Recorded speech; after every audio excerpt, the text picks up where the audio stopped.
โหลดบ่พ้นกับสิโต๊ะพ้นมานี่พี่น้องเลยเอาบุญนำกันเด้อพี่น้องเนาะเลือดกล้ามกดไลค์กดแชร์ใส่กันอันนี้พี่เลยยังไม่ได้ครับมาซากหมดได้ชื่อเบิกเลิศเนาะจะเบาเลยเท่าอะไรเงี้ยมาวันนี้ไม่เท่าวันนี้ถึงห่อนเอาตาไม่เท่าไว้ได้พี่น้องเลย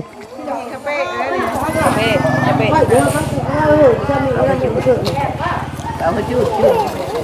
ปีนี้ไปเอาไปเลยมาเนี่ยนั่นไหมจงเงินมาจ่ายเธอได้กินนะแกก่อยไม่ได้กินนะ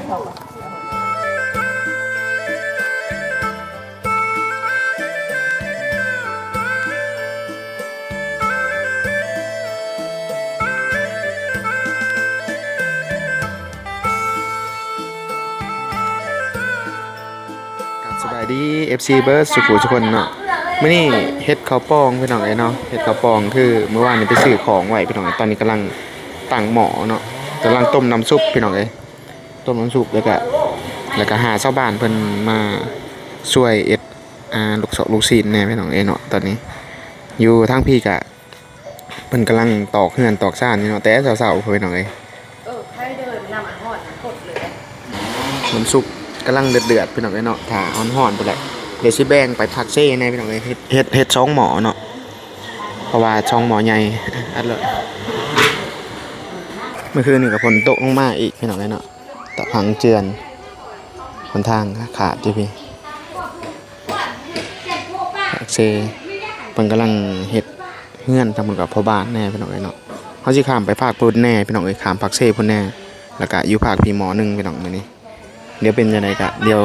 ถ่าเบิ่งถ่าส้มน้ำกันพี่น้องเนาะตอนนี้กำลังเฮ็ดข้าวปองเนาะทางแผนกแม่ครัวกำลังเฮ็ดข้าวปองซอยกันแจกชาวบ้านเพิ่นมาในบ้านนี่ผู้เฒ่าผู้แก่ก็มาถ่ากินพี่น้องเฮ็ดข้าวปองเฮาใหญ่เบิดบ้านเลย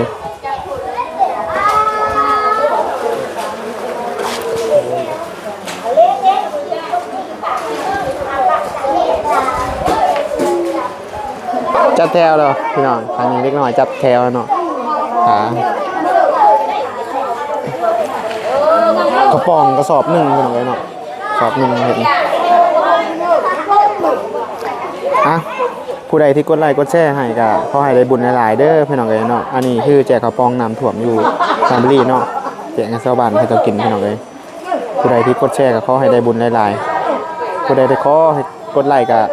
ขอให้ร่ำๆรวยๆคือกันพี่น้องเลยตัวนี้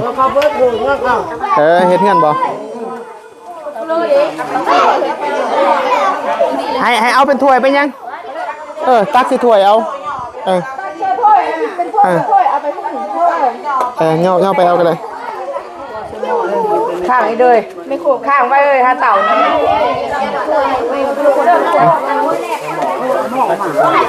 ใช้หม้อก็ได้มาหน่อยตักแต่คนหนักเลยเป็นหนักเลยถ้าเธอจะนั่งเลยตัวจะไม่ร่างถ้วยนะเลยไปหนักไปถ้วยอันน่าจะชนเนี่ยค่ะ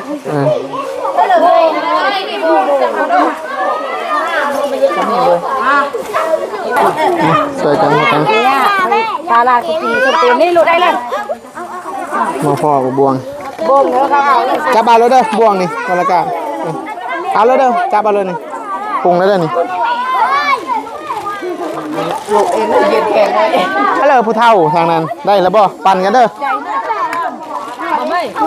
ก็เลยยังไม่กินแน่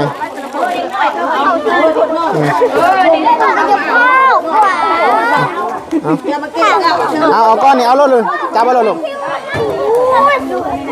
จับเอาเลยเด้อ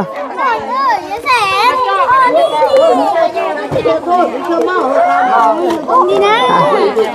ฮัลโหลอันนี้มาอันนี้เอ็นงามได้จะถูกมีตรงนั้นแล้วก็จะทำอย่างนั้นเอ็นงามเด้ออันนี้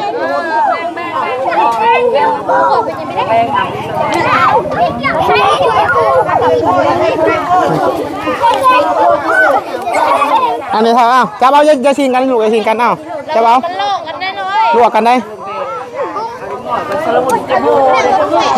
เอ็มข้างแม่บนนี่ฮะมันซ่าทำเขาซ่านะเขาปุ่ม อันนี้เหรอกูได้ปรุงแล้วเราออกไปเลยเด้อ ไปดูชิดเจอเขาก็ได้ เขาปรุงเองเอาปรุงเลยจะเอา ผู้ใดได้แล้วก็ไปผู้ใดทางล่าง ได้แล้วหนูนะ คุณเฮ้ยไพ่นี่กำลัง เอา ได้แล้วบ่รู้คน คนจะตกก็ได้นี่ ไป คนก็อยากตกพอพลเลย ได้เลยผู้ใดคือม่อนหลังกลุ่มเรื่อง10%มาตัว อันนี้ยังไม่ได้ป่ะอันนี้บงหรอก อันนี้เอาเถอะเอา ชอบคุณขึ้นมาเป็นอันนั้นขยุเป็นที่จับฟ้ามาเวงแล้วก็ว่า เป๊บใส่หมักพริกน้ำบ่นี้กินละทีมดีๆเด้อถอยพ่อมแล้วจะทีมซ่าๆเด้อ ลูกมาลูกเพียว อันนี้บอกให้ อันนี้พี่มาตัวนี้มาตัวนี้เอาเลยอันนี้มาตัวนี้นี่พี่มาตัวนี้จะลูก อันนี้ได้ระบบวงอันนี้พี่เลยยังไม่ได้เท่าเสือลายเด้อเพชรเด้อไปมากินอยู่เหิน มันจะเมามือมันเท่ได้ต้องกินนี่ต้องกินเหิน พี่เลยยังไม่ได้เอา เสื้อแล้วลูกเอาไปเสื้อแล้ว บวงเฮียพี่น้องเลย ไปที่มือที่นี่ลูกแล้วก็บุกระวังเด้อปงไงก็ปงกินนี่กัน นี่ เกิดบ่ ได้มั้ง จะไปกินเลิศบ่ พ้นกับสิโต๊ะก็พ้นมานี่พี่น้องเลยเอาบุญนำกันเด้อพี่น้องเนาะ เดือดกล้าม กดไลค์กดแชร์ใช่กัน กินกาแฟมาเด้อ อันนี้พี่เลยยังไม่ได้ต่อ มาซาก มาท่ามดได้ชื่อปึกเลิศน้อย จะเบาเลยเท่าถ้าเลยเงี้ยมาวันนี้ไม่เท่าวันนี้ถึงห่อนตาไม่เท่าได้พี่น้องเลย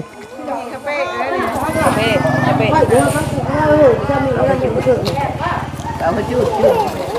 พี่ชายไปเอาไปเลยมาเนี่ย นั่นไหม จงมามุกมาใจเธอได้กินแล้วแกก่อยไม่ได้กินนะเคยกินน้ำเอา ปรุงกันไม่เท่ากินมดแล้วกันบุอิ่มเอามาอีกเอามาอีกกันบุอิ่มเหรอ ฉันมีอีกยังไม่ทันพูดเลย ยังลายอยู่เขาเมาหลด จะคนได้เถิดหรือเปล่า จะคนเห็นเงินนะ เอาเดินอันนี้ไม่เชื่อประตูแล้ว ไปทั้งบอลได้เถิดนั่นแหละจะคืนนี้ก็ไม่ได้นี่เลยจับเลย ใหญ่เด้อ กินบุอิ่มเราเอาไม่เด้อเอาตื่มเสื้อพี่เลยไม่อิ่มเอาเมื่ออีกเอามาเท่าปรุงก้อนกินไม่อิ่มเอาเมื่ออีกเจ้าไอ้จุ้ยบ่ ใจเด้อ นั่นจุ้ย ไม่พอได้ต้องแบบนี้เป็นเด็ด ตั้งให้จุ้ยหน่อยจุ้ยก็ได้เอาตัวนี้ก็ได้จุ้ยลาย แรงเลยได้5โตเด้อเล็ก6โต 5โตอยู่6โตแล้ว 6โตแรงวันนี้ได้ ต้องคุยบ่โฮเปบ่อันนี้เอานายก่อนก็ได้เอ้าเตะยายไปนะหมอนนะเธอ เด้ เตะเจ้านี้แล้ว วันนี้แหละพี่จะยก บ่ไล่ขวา เอา เตะกว่า ตัวโบก จะหมงเลย หน่อยตักเสื้อทีกันเลยจัง ตัวโบกนะ เวลา ของจุ้ยตักเสื้อที ตีไปเพนได้เพนแล้วบ่ตีเพนแล้วบ่ พี่เลยลงเพจปะ มาละ5 จ้ะของเล็กน้อยเอาไปหลดบอกเอาลงวัดนำได้พี่น้องเลยเนาะเอาลงวัดนำแบ่งเลยตีตัวลงวัดมันแบ่งไว้แล้วแบ่งแล้ว เจอค่ะเด้อเจ้าเงินได้ทำไม่ได้จะคือเลข ว่ายามาเขาจะกล่องนี้เท่ากัน ไม่ได้เพื่อผู้ปั่นจ้ะ วันนี้อายกล้อง แม่ค่อยได้ให้ก่อนเขาไม่ได้พูดพลัง อ้าวมีอะไรพวกพลังพวกพี่น้องเลย กินแล้วไม่ได้อายนะ โดยพอโดยซาถูกพี่น้อง มีว่าเก่าอะไรเพิ่งผ่าน วันนั้นดีเลยนะบัดนี้ มือว่าก็จะเอาเข้ามา คนนี้สิย่อไปเบื้องนั่นพี่น้องเลย ประมาณ4-5 ถ้วยแล้วก็ เพิ่นสิย่อไปเบื้องข้าเจ้าเฮ็ดเฮือนอยู่เบื้องคุณแน่เด้เพราะว่าอยู่คุณข้าเจ้าก็กินข้าวเฮือนแต่ว่าข้าวปองนี่พี่น้องเอ้ยเพิ่นสิตักแล้วยกไปหุ่นเอา โตดมาแม่หม้อจะโตนี่มาดิกินบ่แม่มากิน ไปเชื่อแม่ครัว คือมือเฮินนะ บ่อีมาไม่เอาไม่อีกบัดนี้เฮายังสิข้ามไป ผักเซ่พี่น้องเอ้ยผักเซ่เบิ่งพุ่นเนาะอันนี้บันเนื้อเขาจะไว้ลงมาเอาพี่น้องคาพุ่นไปมีแต่ขุมนี่เนาะขุมนี่แล้วก็เฮาสิเอาลงไปพุ่นคั่นมันเหลือเฮาก็แบ่งไปหลายบ่อนนี่พี่น้องเอ้ยเนาะคลิปนี้ก็ต้องขอบใจเนาะ FC จากทางฝั่งไทยพี่น้องเอ้ยเนาะหลายๆพี่น้องเอ้ยเนาะคือเพิ่นน่ะคุยกับบิลลี่เพิ่นน่ะฝากเงินมาให้บิลลี่เพิ่นว่าแล้วแต่บิลลี่ไว้เฮ็ดหยังก็เฮ็ดเนาะเพิ่นว่ามอบให้บ่าวบิลลี่แหละบิลลี่ก็เลยว่าตัดสินใจว่าเฮ็ดกระบองซะแต่ว่าบิลลี่ก็ถ่ายรูปส่งให้เพิ่นนั่นแหละเพิ่นน่าจะแชทบอกเพิ่นอีกทีนึงเนาะกาบิลลี่น่ะออกเฮือแต่ว่าทาง FC ของบิลลี่น่ะเพิ่นออกเงินพี่น้องเนาะอันนี้ก็ยังบ่แล้วได้ยังมีอีกเพราะว่ายังมีอยู่ทางในสิมอบให้เฮือนที่ว่าเขาเจ้าเพนะพี่น้องเอ้ยบ่มีแต่ขามผักเซ่แม่ยังลายอยู่นี่ยังลายอยู่ จะดีจะไปอย่า โดยขอบใจหลายๆแม่เฒ่า มีเงินลาย อิ่มแล้วบ่ทางคุณนะบ่เพิ่นมาเอารถพี่เลยยังไม่ได้นะยังลายอยู่นี่เต็มหม้อเลยนี่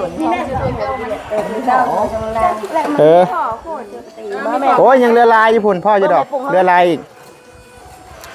มาไม่เลย แล้วคนเดินเขาเลยไปนะ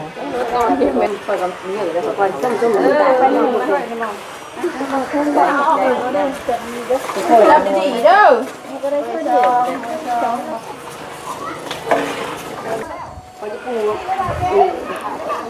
เมาไปเถอะเมา เอาอีกอ่ะ เอาทำไปเลย อันนี้แบ่งใส่หม้อนะพี่น้องเนาะไปเฮือนบอลที่ตั้งเฮือนพี่น้องไปบอลตั้งเฮือนนะจ๊ะคณะงานแห่งกันประบ้านแน่ยังไงพี่น้องหลายคนอยู่ นี่พอลงไปเก้าไม่ได้ก็ เธอละเท่าเธอละอ่ะ ของปะกุ้ยคือตัวนี้นี่เด้นี่เล่นถ้วย เล่นนี่ทันนี้ก็ยังไม่ได้เพื่อ เมื่อวานนี้เนาะหารอบซองบ่อิ่มพี่น้องมาอีกรอบนึง ไปกินเพชรเลยนี่เคยกินด้วยนั่นอ่ะเขาเหลือของพี่เหลืออันนี้ของพี่ท่าบ่เดี๋ยวกินมดได้หลอดซองอ้าวบงนึ่งหรือจะนั่งถูกอ่ะเดี๋ยว เอา ก็ ไป จะ ถามตลาดมาดีเด้อ โดยขอบใจคือกันเด้อพี่น้องเอ้ยผู้ตักเขาเปียกเด้อนี่เด้อผู้สาวได้นี่ได้นี่ผู้ใดสนใจนี่ผู้สาวได้นี่ได้ FC ฝั่งไทยมาถามตลอดว่าให้ติดต่อเมียฟังเล่าวให้แน่เพิ่นว่าพี่น้องเอ้ยนี่เด้อผู้นี้เด้อนี่ผู้นี้ยังโสดอยู่นี่มาซอยเฮ็ดข้าวเปียกข้าวปองแต่เช้าๆผู้พี่น้องเอ้ย ผลยุ่งเจอตัวบัวยุ่ง เจะทิพย์กำลังเอาลงวัดเนาะเอาข้าวปองไปวัดนำหม้อหนึงพี่น้องเอ้ยตัวในบ้านนี่ช่วยกันคนละไม้คนละมือพี่น้องขอบใจหลายๆเด้อ FC ที่กดไลค์กดแชร์ให้ ฮัลโหลพ่อเป๋ โอเคพี่น้องเนาะสำหรับคลิปนี้วิลลี่กับสิขอลาตัวไปก่อนเป็นยังไงก็ติดตามเบิ่ง EP ต่อไปพี่น้องเดี๋ยวสิข้ามไปปักเซ่เบิ่งพุ่นพี่น้องเนาะสิข้ามไปปักเซ่เบิ่งพุ่นอีกหม้อนึงพี่น้องเอ้ยเป็นยังไงกะฝากกดไลค์กดแชร์หน่อยเด้อพี่น้องสบายดี